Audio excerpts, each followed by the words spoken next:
वर यात्रा में पधारे सभी सम्मानित अतिथियों, देवऋषि नारद, हमसे महादेव जी के आदर में निश्चित ही भूल हुई है।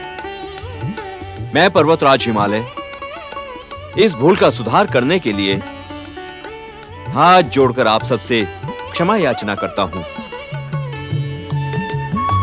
तथा अपनी पुत्री पार्वती महादेव शिव को दान देता हूं। हे सर्वेश्वर, आप इसे अपनी पत्नी के रूप में ग्रहण करें तथा इस कन्यादान से आप संतुष्ट हो।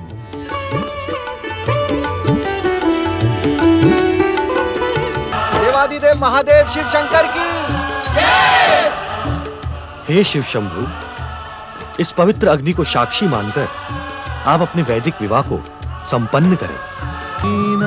दैवयुता सुधा मधुमयी सच्चान्तिदा मातृका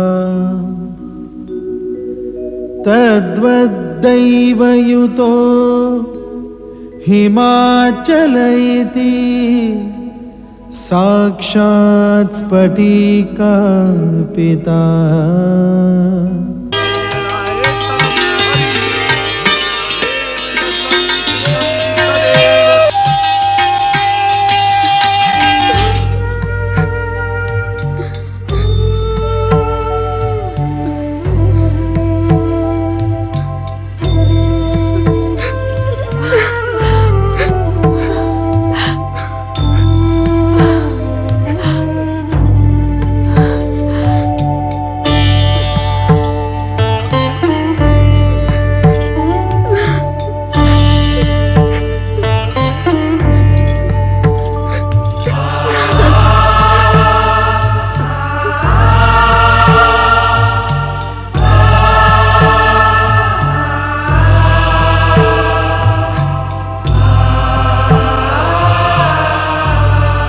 हिमालय राज, विदाई का शुभ मुहूर्त आ गया है। वर वधू को विदा करें। जैसे आपकी इच्छा ब्रह्मदेव। प्रस्थान करें महादेव।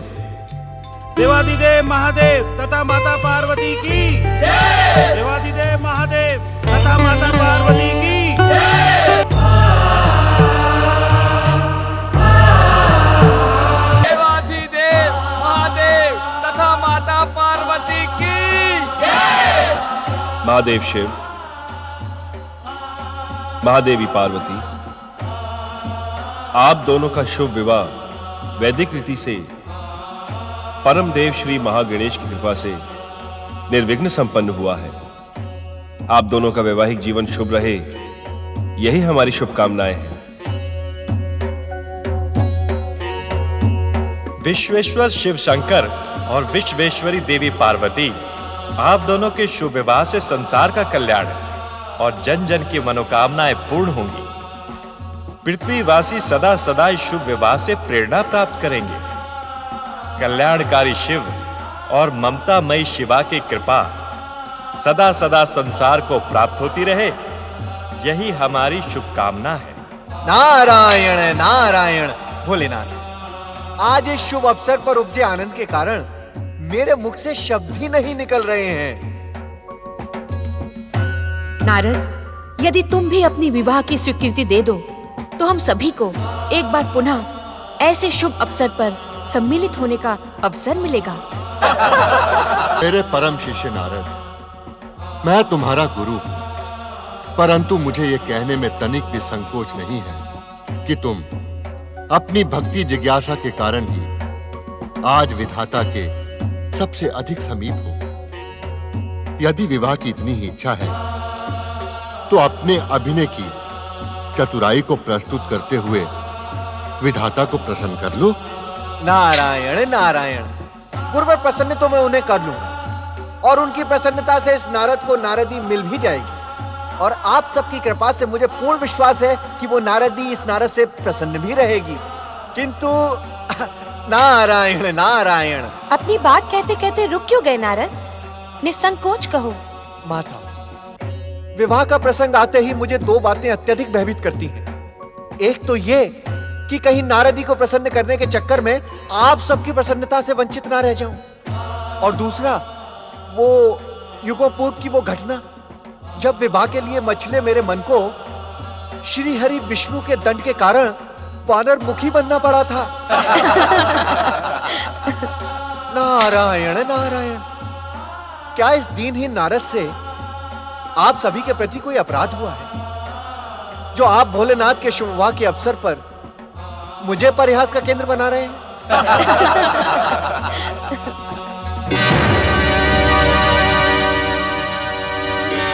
महादेवी पार्वती, हे जगदम्बा, मुझे पूर्ण विश्वास है कि मेरी मानसिक प्रार्थना आप अवश्य सुन रही होंगी।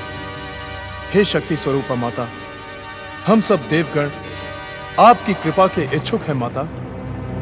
अब आप शीघ्र ही शिवपुत्र को प्रकट करने का माध्यम बने, जिससे अत्याचारी तारकासुर का अंत हो और हम देवताओं को पुनः स्वर्गलोक की प्राप्ति हो।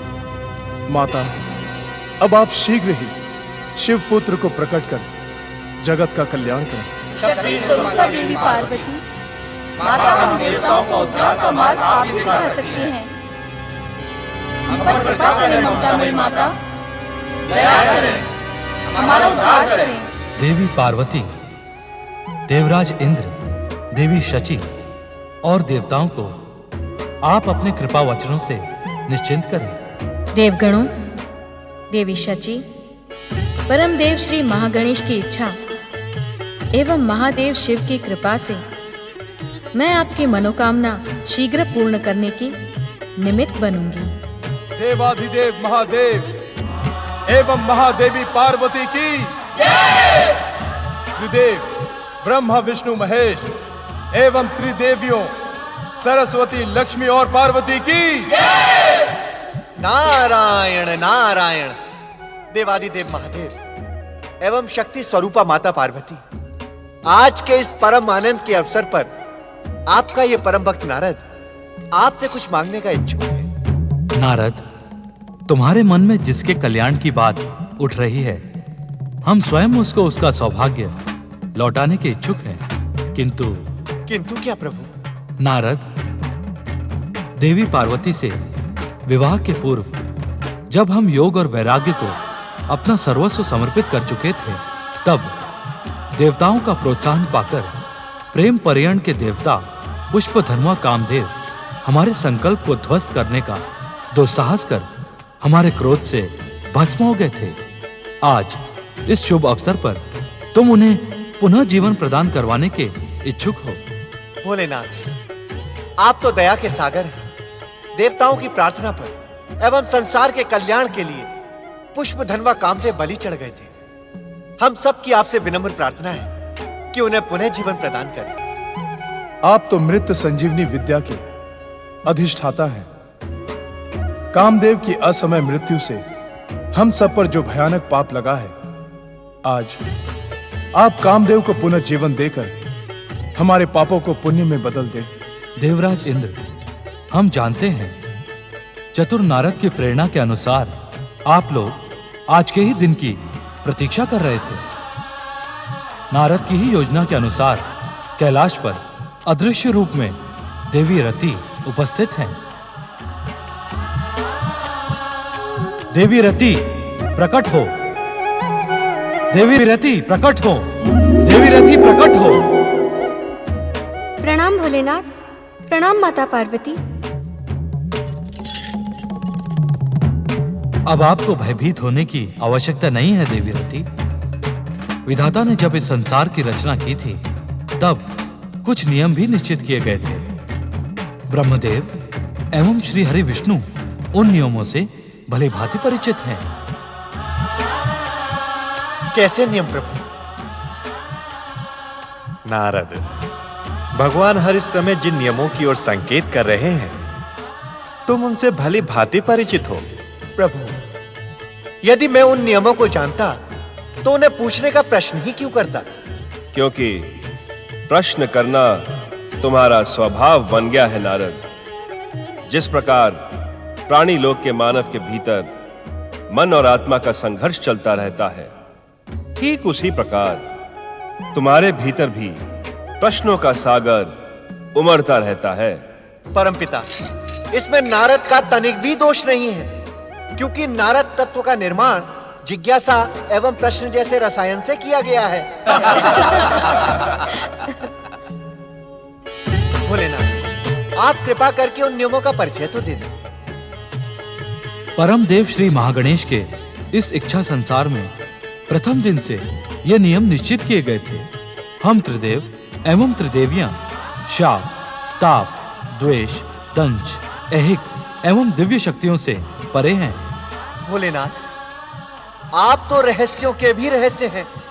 नारायण नारायण, मुझे क्षमा करें आप। आपकी ये कठिन भाषा इस नारद की समझ में तनिक भी नहीं आई। महादेव के कहने का अर्थ है नारद कि हम त्रिदेव और त्रिदेवियों को किसी भी प्रकार की दिव्य शक्तियां स्पर्श नहीं कर सकती। तुम सबका प्रोत्साहन पाकर, अपने प्रेम परिणय और पुष्पवाणों के अभिमान में आकर कामदेव ने जो दुस्साहस किया, उसका परिणाम तो उसे भोगना ही था। यदि भोलेनाथ कामदेव को दंडित ना करते, तो उस दिन संसार में हम त्रिदेव और त्रिदेवियों पर दिव्य शक्तियों के प्रहार की परंपरा जन्म ले लेती। देवाधिदेव महादेव, परमपिता ब्रह्मदेव, श्री हरि विष्णु एवं त्रिदेवियों, मेरे स्वामी, मेरे प्राणनाथ ने, मुझे सुख देने वाले मेरे प्रियतम ने जो कुछ भी किया, वो निसंदेह ही आपके सम्मान में अक्षम्य अपराध है। किंतु हमें आपसे पूर्ण सहानुभूति है देवी रति। आप निर्भय होकर निसंकोच अपनी बात कहें। भोलेनाथ, आप इस सत्य से अनजान तो नहीं हैं कि इस समय सारे संसार को दुष्ट और अत्याचारी तारकासुर ने अपनी आसुरी शक्ति से भ्रमित कर रखा है।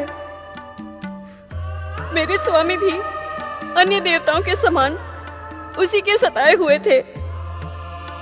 इस कारण उन्होंने त्रिदेव तथा त्रिदेवियों की निश्चित परंपरा को भंग करने का दुस्साहस किया। अब जबकि सब कुछ उनकी इच्छा अनुसार हो गया है, तो उन्हें क्षमा कर अपना आशुतोष नाम सार्थक करें प्रभु। स्वामी, कामदेव को उसकी करनी का दंड मिल गया है, किंतु उस दंड से देवी रति को क्यों पीड़ित किया जाए? हे भोलेनाथ, आप मृत कामदेव को पुनः जीवित करके हम पर कृपा करेंगे। हमें पूर्ण विश्वास है कि भविष्य में कोई भी हम त्रिदेव और त्रिदेवियों पर कामदेव के दंड का स्मरण कर अपने दिव्य शक्तियों के प्रयोग का दुस्साहस कदापि नहीं करेगा। इस कारण अब आप कामदेव को क्षमा करें भोलेनाथ। देवियों, देवताओं, आप सभी मेरी बात ध्यान से सुने। मेरे क्रोध से जो कुछ भी हो गया वह अन्यथा नहीं हो सकता। आप सबकी प्रार्थना के कारण मैं कामदेव को अनंत जीवन दान देता हूं। नारायण नारायण, अनंत जीवन दान अर्थात शरीर रहित जीवन। शरीर रहित जीवन? किंतु यह कैसे संभव होगा भोलेनाथ? देवराजेंद्र, अपने जिस दुस्साहस के कारण कामदेव को भस्म होना पड़ा, आप ये प्रश्न पूछकर उसी दुस्साहस की पुनरावृत्ति कर रहे हैं। मैं कुछ समझा नहीं देवर्षि। नारायण नारायण देवराजेंद्र, श्री महागणेश की कृपा से इस संसार में त्रिदेवों त्रिदेवियों के लिए कुछ भी असंभव नहीं है। क्षमा, हमें क्षमा करें देवऋषि। मेरी एक प्रार्थना है प्रभु। निसंकोच कहें देवी रति। मेरी स्मृतियों में तो मेरे स्वामी आज भी बसे हुए हैं। मेरी स्मृतियां भी तो उनकी शरीर रहित आकृति बनाती हैं। स्वामी के अनंग जीवन से मुझे क्या लाभ होगा भोलेनाथ? देवी रति, ऐसा सदा नहीं रहेगा। अर्थात? द्वापर युग में जगत पालक श्री हरि विष्णु धर्म की स्थापना के लिए श्री कृष्ण अवतार धारण करेंगे। तब उनकी पटरानी देवी रुक्मिणी के गर्भ से तुम्हारे स्वामी प्रेम पर्यंत के देवता कामदेव पुनः शरीर प्राप्त करेंगे। उस समय उनका नाम प्रद्युम्न होगा। तब प्रद्युम्न नामधारी कामदेव दानव शिरोमणि शंभरासुर का वध करके पुनः अपनी कामनी रति को प्राप्त करेंगे। कैलाशपति भगवान भोलेनाथ की जय।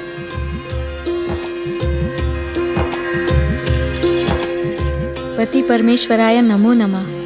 स्थान ग्रहण करें देवी पार्वती।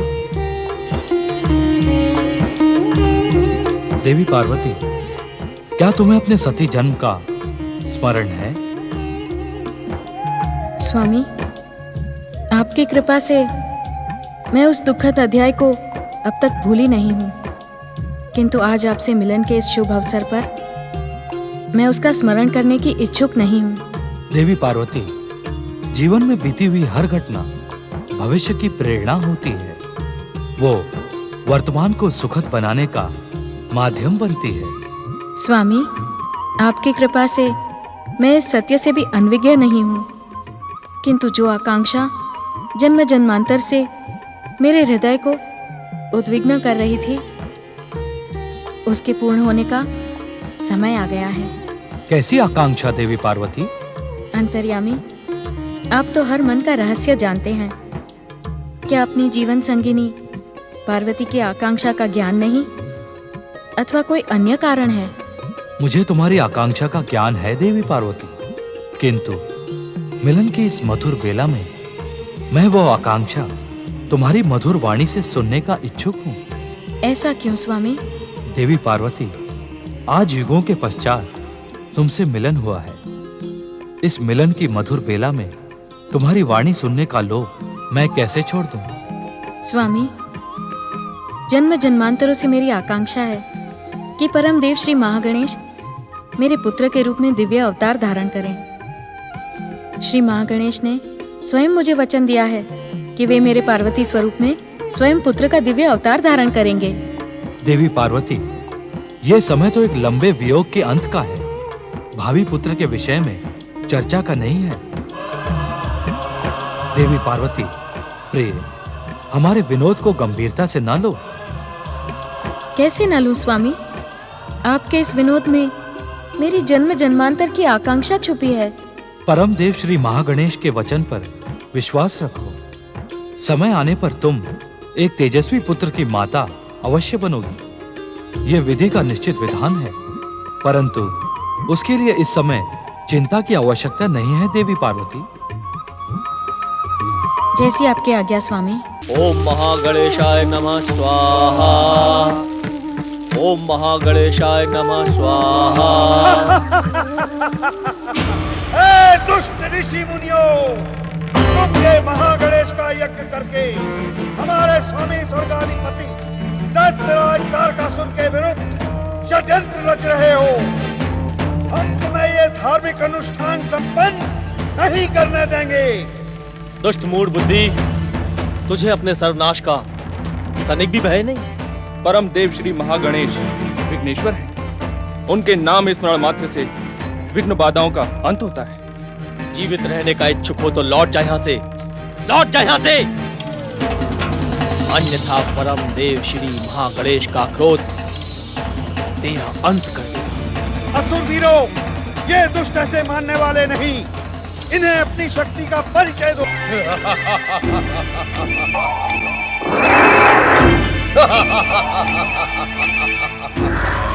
प्रहार करो।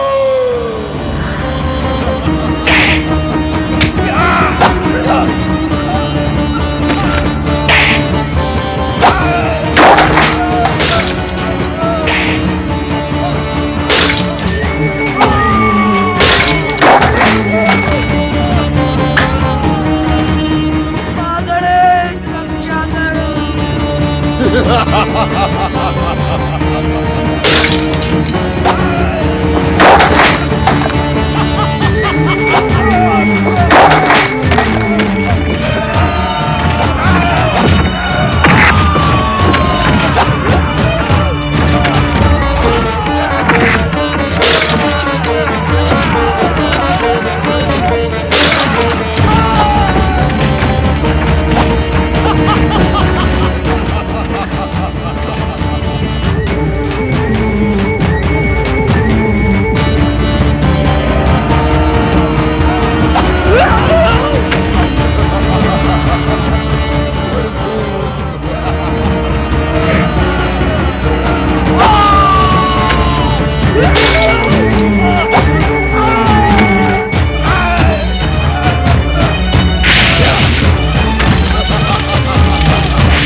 स्वयंभू स्वयंभू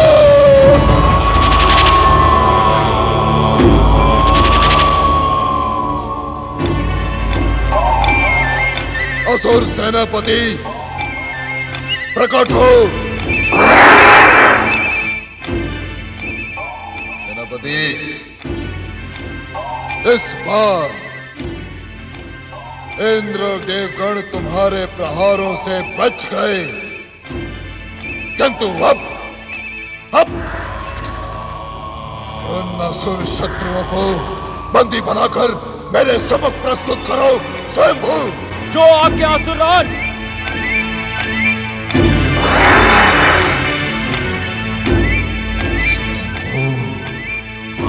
स्वयंभू स्वयंभू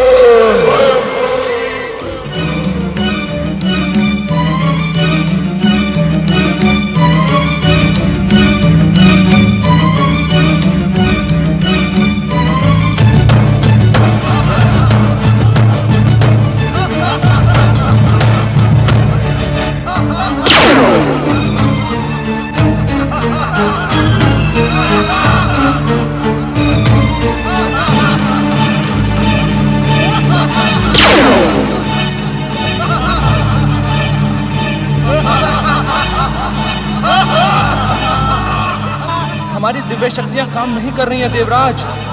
यदि हम अदृश्य ना हुए तो ये दुष्ट असुर हमें बंदी बना लेंगे।